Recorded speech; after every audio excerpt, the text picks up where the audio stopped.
Hello and welcome. Today I am bringing you guys a review of Ymir by Rich Larson. So this is it's an Orbit release, and if if you go and look this book up on Goodreads, it will tell you that it is book 2 in a series. Now, I have not read book 1, but I did read the synopsis, and all the characters that are mentioned in book 1 are not mentioned in this one. And then when you go to like Orbit's Instagram page, they actually advertised this and marketed it as a standalone. So going off of that, I'm assuming it stands well on its own. I personally think it stood very well on its own.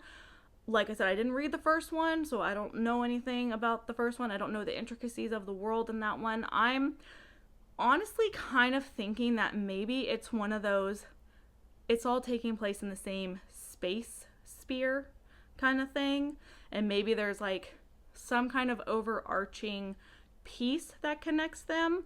But overall, I think it does stand very well on its own. It's a complete story. It does not leave you on a cliffhanger.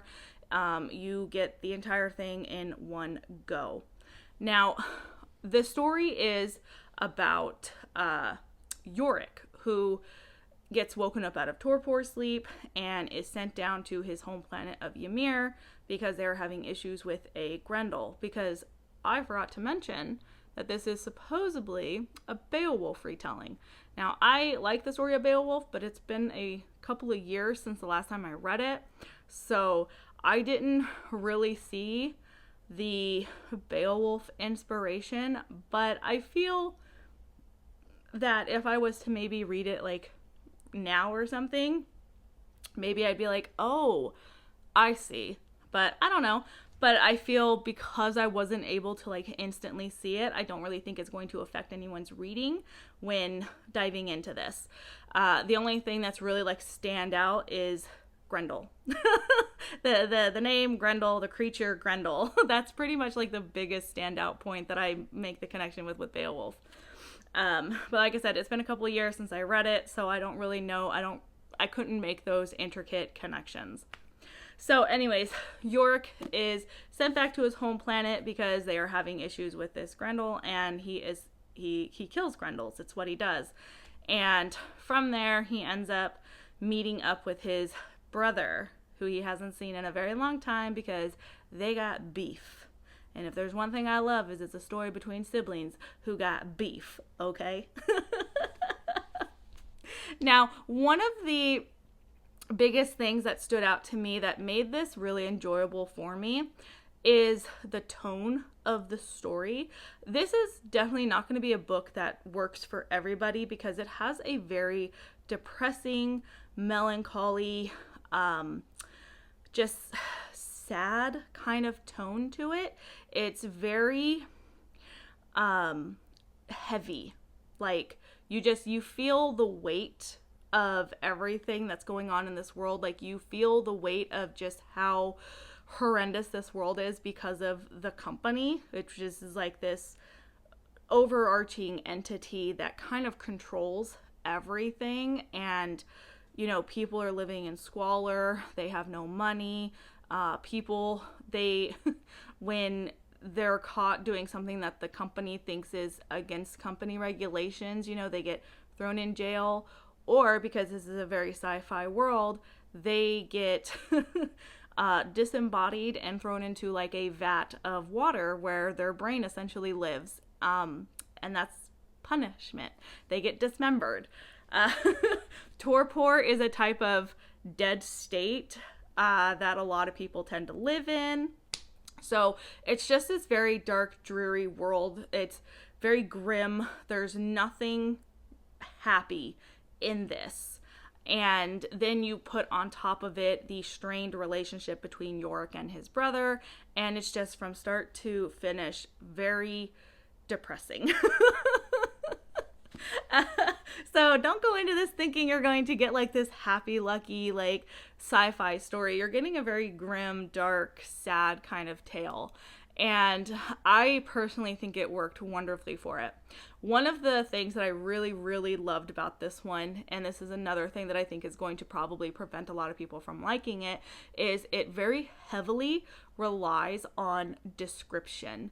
So many of these scenes, especially from the start of the story, because one of Yorick's, because I believe it mentions this on the back, one of Yorick's, yes, it does. One of the things about Yorick is the lower half of his face was blown off. So, like, jaw down and everything, it was blown off. It mentions that on the back. It's not a spoiler. So, Yorick doesn't always talk a lot. He has a prosthetic, but Yorick isn't really big on talking.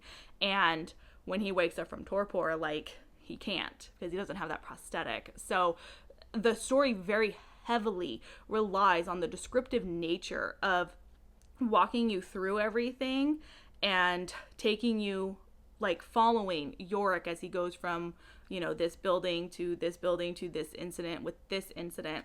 And it really helps set the scene. So if you're a kind of person who wants, like, a book just full of dialogue, like, you're not really going to get that in this. Like, there is dialogue, but it's more so reliant on the descriptive nature of what's happening in the scene and how it's happening.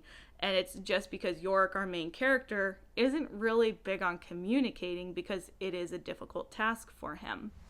And then you put on top of that his personality of just being like this very loner, secluded, I don't want to deal with people, I just want to go kill what I gotta kill, make my money, go back to torpor sleep. Like, that's all I care about. Like, that's Yorick's attitude. Like, he just does not care to make connections. There is a lot of, like, drug usage in this, which I find is pretty common in a lot of, like, cyberpunk books.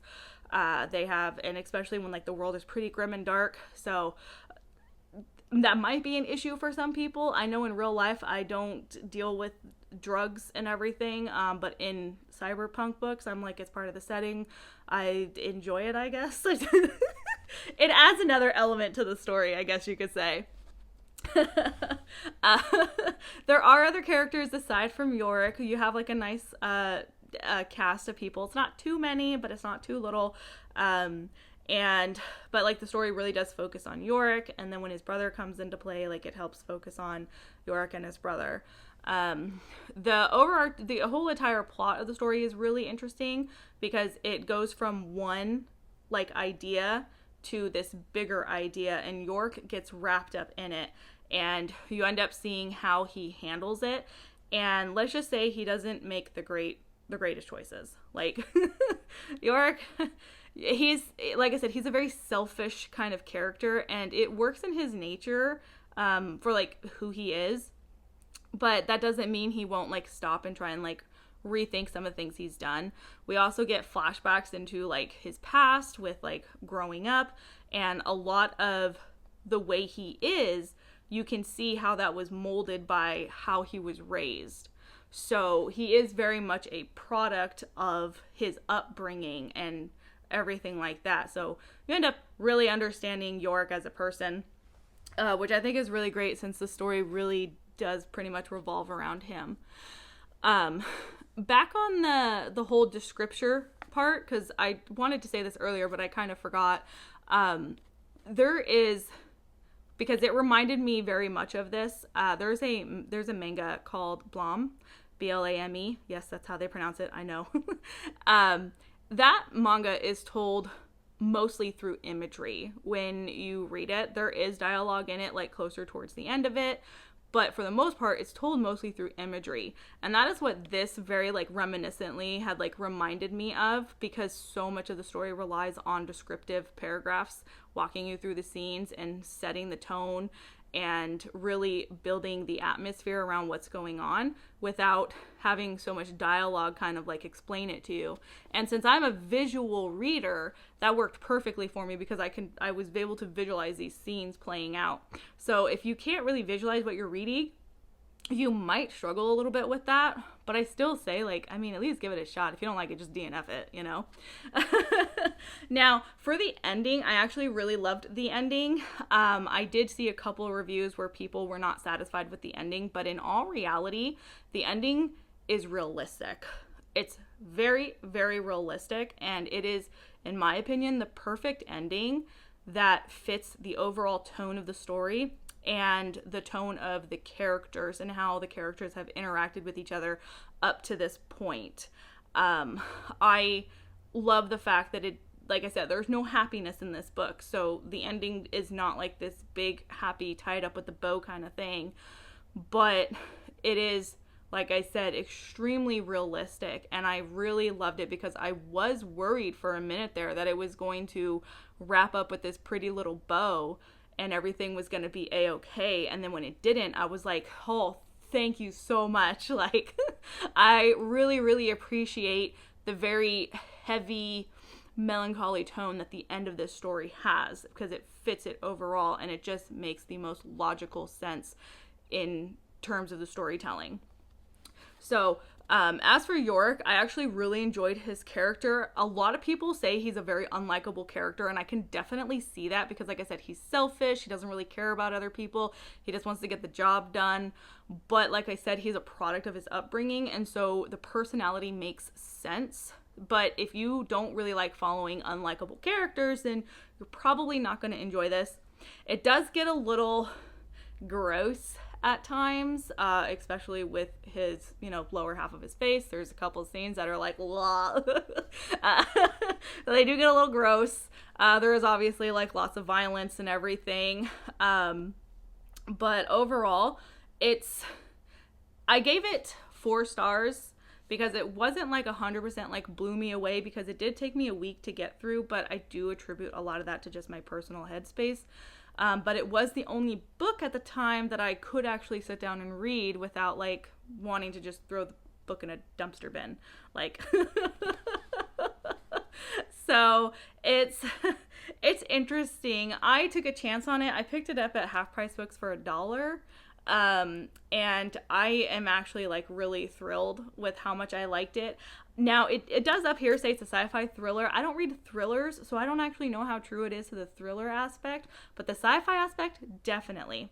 Now, one of the things I will tell you guys too is if you are unsure about maybe trying this one, on Netflix, there is the TV series Love, Death, and Robots. Season 2, the episode called Ice, is written by Rich Larson. And there are very similar themes from Ice that match up with this story. It's got the brothers, they're on an ice planet. There is the dreary, grim, depressing world.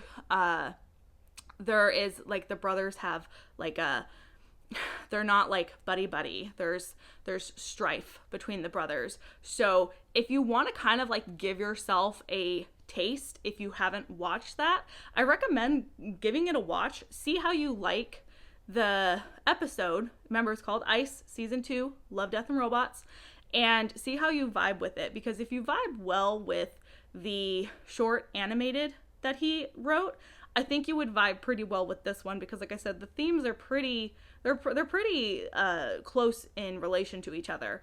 I definitely think Larson likes this icy planet, depressing setting. So yeah, I definitely think I think it's worth checking out.